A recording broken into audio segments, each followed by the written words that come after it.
اللہ صلہ دیتا ہے، ہم ایک پیج پر رہیں تو بڑے سے بڑے چیلنج سے بھی نمٹ لیں گے۔ ارشد ندیم نے کہا کہ وزیر اعلیٰ پنجاب مریم نواز نے بڑی حوصلہ افزائی کی ہے جس پر میں ان کا شکر گزار ہوں۔ D G wildlife Mudassar Riaz کا کہنا تھا ارشد ندیم نے گولڈ میڈل جیت کر تاریخ رقم کی ہے۔ پاکستان میں بے پناہ ٹیلنٹ ہے جسے سپورٹ کی ضرورت ہے۔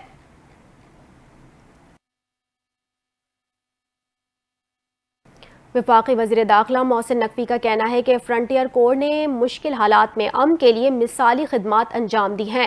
وہ بلوچستان میں امن کے لیے ہر اول دستے کا کردار ادا کر رہی ہے۔ انہوں نے کہا کہ فرنٹیئر کورس ساؤتھ کے افسران اور جوانوں کی پیشہ ورانہ مہارت اور بہادری پر ناز ہے۔ بلوچستان کی خوشحالی اور ترقی پائیدار امن سے منسلک ہے۔ مزید تفصیلات دیکھتے ہیں اس رپورٹ میں۔ داخلہ محسن نقوی نے فرنٹیئر کورس ساؤتھ بلوچستان کے ہیڈ کوارٹر کا دورہ کیا، جہاں پر آئی جی میجر جنرل بلال سرفراز خان نے ان کا استقبال کیا۔ وزیر داخلہ محسن نقوی نے فرنٹیئر کورس ساؤتھ کے ہیڈ کوارٹر میں یادگار شہداء پر حاضری دی، شہداء کے درجات کی بلندی کے لیے دعا کی اور ان کی قربانیوں کو خراج عقیدت پیش کیا۔ محسن نقوی کی زیر صدارت فرنٹیئر کورس ساؤتھ کے ہیڈ کوارٹر میں ہونے والے اجلاس میں فتنۃ الخوارج کے خلاف آپریشنز اور انسداد اسمگلنگ کارروائیوں پر بریفنگ دی گئی۔ وزیر داخلہ نے بلوچستان میں قیام امن اور انسداد اسمگلنگ کے لیے فرنٹیئر کورس ساؤتھ کی کارکردگی کو سراہتے ہوئے کہا کہ فتنۃ الخوارج کے مذموم عزائم ناکام بنانے میں F C south front line پر ہے۔ محسن نقوی کا کہنا ہے کہ فرنٹیئر کورps نے مشکل حالات میں امن کے لیے مثالی خدمات انجام دی ہیں۔ وہ بلوچستان میں امن کے لیے ہر اول دستے کا کردار ادا کر رہے ہیں۔ انہوں نے کہا کہ فرنٹیئر کورس ساؤتھ کے افسران اور جوانوں کی پیشہ ورانہ مہارت اور بہادری پر ناز ہے۔ بلوچستان کی خوشحالی اور ترقی پائیدار امن سے منسلک ہے۔ وفاقی وزیر کا کہنا ہے کہ بلوچستان کے نوجوانوں کو بااختیار بنانے کے لیے جامع اقدامات کی ضرورت ہے۔ بلوچستان کی پائیدار ترقی کے لیے تمام اسٹیک ہولڈرز کو ایک صفحے پر آنا ہوگا۔ منکی پاکس وائرس کے پھیلاؤ کے تناظر میں پاکستان ایئرپورٹ اتھارٹی متحرک ہو گئی ہے۔ پاکستان ایئرپورٹ اتھارٹی نے جنہ انٹرنیشنل ایئرپورٹ پر ایئر لائنز اور اسٹیک ہولڈرز کا اہم اجلاس کل طلب کر لیا ہے۔ یہ اجلاس ایئرپورٹ مینیجر کی صدارت میں ہوگا۔ اجلاس میں ایئرپورٹس پر انٹری پوائنٹس پر مسافروں کی اسکریننگ اور دیگر اقدامات پر بریفنگ دی جائے گی۔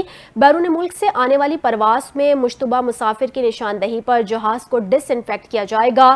بیرون ملک سے آنے والے پروازوں کے جہازوں میں ڈس انفیکشن اسپرے مرحلہ وار شروع کیے جائیں گے۔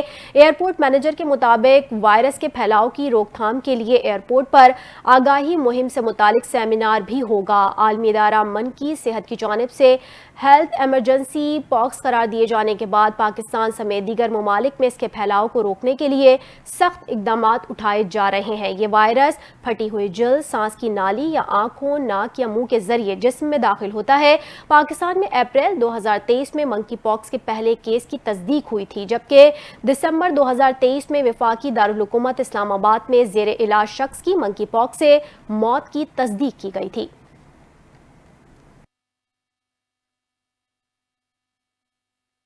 اب بات کر لیں گے موسم کے حوالے سے۔ ملک کے مختلف حصوں میں بارشوں کے باعث کئی فصلیں اور سڑکیں زیر آب آ گئی ہیں، جس کی وجہ سے مختلف دیہاتوں کا رابطہ بھی منقطع ہو چکا ہے۔ مزید تفصیلات دیکھتے ہیں اس رپورٹ میں۔ کہ مختلف حصوں میں بارشوں نے تباہی مچا دی، کئی علاقوں میں سیلابی صورتحال ہے، جبکہ پنجاب کے کئی اضلاع کے نشیبی علاقے زیر آب آ گئے۔ پنجاب کے شہر فیصل آباد، ناروال اور رحیم یار خان میں بارش کے باعث مختلف حادثات میں 8 افراد جان سے گئے۔ راجن پور اور ڈیرہ غازی خان کے کوہ سلیمان کے پہاڑی علاقوں میں موسلا دھار بارش سے ندی نالے بفر گئے۔ بلوچستان کے علاقوں توبہ چکزئی، توبہ کاکڑی، قلعہ عبداللہ، پشین اور زیارت میں سیلابی ریلوں سے فصلوں کو نقصان پہنچا، جبکہ دیواریں اور سولر پینلز گرنے سے 10 افراد زخمی ہوئے۔ چمن میں ریلوے ٹریک ریلے میں بہہ گیا، جبکہ نوشکی میں ریلوے ٹریک میں شگاف پڑ گیا، جس کی وجہ سے پاک ایران ریلوے رابطہ بھی منقطع ہو گیا۔ جیکب آباد کے علاقے گڑھی خیروں کے قریب نہر میں 70 فٹ چوڑا شگاف پڑ گیا، دھان کی فصل زیر آب آ گئی۔ ملک کے مختلف علاقوں میں آندھی اور بارش کا امکان، اربن فلڈنگ کا خدشہ۔ ادھر خیرپور، سکھر اور مضافاتی علاقوں میں موسلا دھار بارش ہوئی۔ رپورٹ کے مطابق سکھر میں 180 ملی میٹر بارش ریکارڈ کی گئی۔ بارش کی وجہ سے کئی علاقوں میں بجلی معطل ہو گئی۔ اس کے علاوہ جنوبی وزیرستان میں شدید بارش کے بعد سیلابی ریلوں نے تباہی مچا دی۔ سیلابی ریلا جنڈولا بازار میں داخل ہو گیا، جس کی وجہ سے زرعی زرعی زمینوں کو بھی نقصان پہنچا۔ طوفانی بارشوں سے وانا کومل زام روڈ لینڈ سلائیڈنگ کے باعث کئی مقامات پر بند ہو گئی اور ٹریفک کی روانی متاثر ہے۔ دوسری جانب خیبر میں بارش کے بعد برساتی نالوں میں طغیانی آ گئی۔ متاثرہ علاقوں میں لوگ اپنی مدد آپ کے تحت حفاظتی انتظامات میں مصروف ہیں۔ محکمہ موسمیات کا کہنا ہے کہ آج سندھ، پنجاب اور مشرقی بلوچستان کے بعض علاقوں میں موسلا دھار بارش کا امکان ہے۔ چیئرمین پیپلز پارٹی بلاول بھٹو نے وزیر اعلیٰ مراد علی شاہ سے سندھ میں بارش سے ہونے والے نقصانات کی رپورٹ طلب کر لی ہے۔ اس حوالے سے بلاول بھٹو نے کہا ہے کہ سکھر، لاڑکانہ، خیرپور میں نقصانات اور امدادی سرگرمیوں پر تفصیلی رپورٹ دی جائے۔ سکھر اور لاڑکانہ ڈویژن ایک بار پھر موسمیاتی تبدیلیوں کا شکار ہوئے ہیں۔ بلاول بھٹو کا کہنا ہے کہ سکھر اور لاڑکانہ کے نشیبی علاقوں سے پانی کی نکاسی کو یقینی بنایا جائے۔ خیرپور ضلع میں ڈیم کے بند میں شگاف کے معاملے پر فوری تحقیقات کرائی جائیں۔ انہوں نے کہا کہ ڈیم کے شگاف سے متاثر ہونے والوں کو فوری امداد پہنچائی جائے۔ محکمہ ریلیف اینڈ ری ہیبلیٹیشن اور پی ڈی ایم متاثرین کی امداد کے لیے ذمہ داری نبھائیں۔ چیئرمین پیپلز پارٹی بلاول بھٹو نے کہا کہ پیپلز پارٹی بارش متاثرین کو اکیلا نہیں چھوڑے گی۔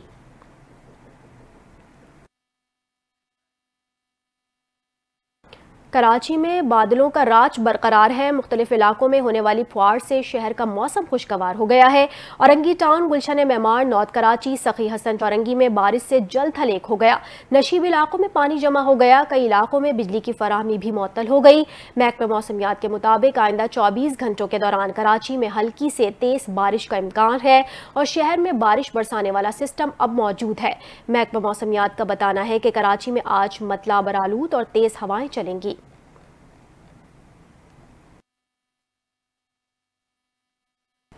بین الاقوامی منظرنامے سے خبر شامل کریں گے۔ امریکہ کے صدر جو بائیڈن کا کہنا ہے کہ غزہ میں جنگ بندی کی ڈیل کے لیے پہلے سے کہیں زیادہ قریب پہنچ چکے ہیں۔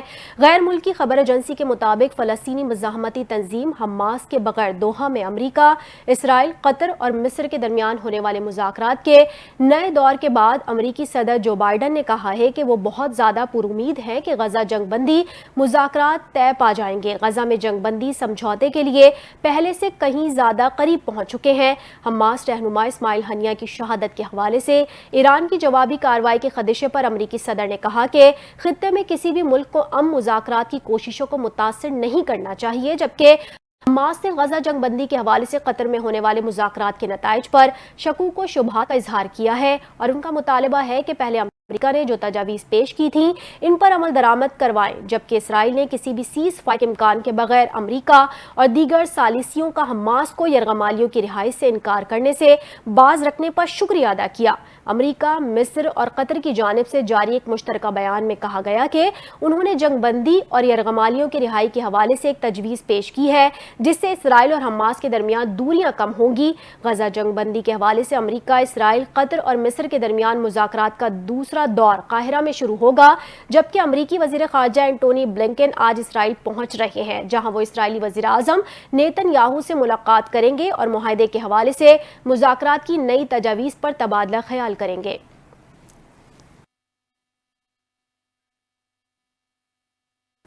روس اور یوکرین کے مابین تنازع میں مزید شدت کے بعد روس نے اقوام متحدہ کو خبردار کرتے ہوئے کہا کہ اقوام متحدہ یوکرین کو کروسک نیوکلیئر پاور پلانٹ پر حملے سے باز رکھے۔ مزید تفصیلات دیکھتے ہیں اس رپورٹ میں۔ اقوام متحدہ کو خبردار کرتے ہوئے کہا ہے کہ یوکرین کو کورسک نیوکلیئر پاور پلانٹ پر حملے سے باز رکھے۔ غیر ملکی میڈیا کے مطابق روس کا کہنا ہے کہ یوکرین نے کورسک نیوکلیئر پاور پلانٹ پر حملہ کیا، ملٹری ٹیکٹیکل جوابی اقدامات پر مجبور ہوں گے۔ روس کی وزارت خارجہ کی ترجمان مایا زخارو نے کہا ہے کہ یوکرین نے کورسک نیوکلیئر پاور پلانٹ پر حملے کی تیاری شروع کر دی ہے۔ کیف کے اقدام سے یورپ بڑے پیمانے پر تباہی سے دوچار ہوگا۔ روس کے مطابق یورپ کو بڑی تباہی سے بچانے کے لیے اقوام متحدہ روس کو کورسک نیوکلیئر پاور پلانٹ پر حملے سے باز رکھے۔ کھیل کے میدان سے خبر شامل کریں گے۔ پاکستان اور بنگلہ دیش کے درمیان نیشنل اسٹیڈیم کراچی میں شیڈیول دوسرا test match Rawalpindi cricket stadium منتقل کر دیا گیا ہے۔ پاکستان اور بنگلہ دیش کے درمیان 2 ٹیسٹ میچز کی سیریز